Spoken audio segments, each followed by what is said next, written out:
மாவு மட்டும் நம்ம மாவாக சேர்த்ததுனால கொஞ்சம் மையாக இருக்குது. நீங்கள் வேணும்னா கடலைப்பருப்பை வந்து ஊற வச்சு அதை அரைச்சும் சேர்த்திங்கன்னா பருப்போட கன்சிஸ்டன்சியில் இருக்கும்.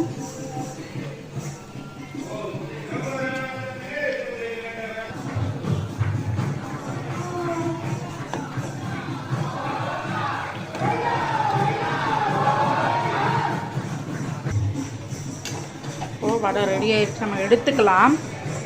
இப்போது இந்த வடை மரவள்ளிக்கிழங்கு வடை மாவுலேயும் நம்ம ஃபிங்கருக்கு மாதிரி ஒல்லிய மாவு எடுத்து அதில் பிரெட் க்ரம்ஸ் ஆட் பண்ணி ஃபிங்கராகவும் போடலாம். பாருங்கள், மரவள்ளிக்கிழங்கு வடை ரெடி ஆயிடுச்சு. உங்கள் வீட்லேயும் இந்த ரெசிபியை ட்ரை பண்ணி பாருங்கள். இந்த ரெசிபி உங்களுக்கு பிடிச்சி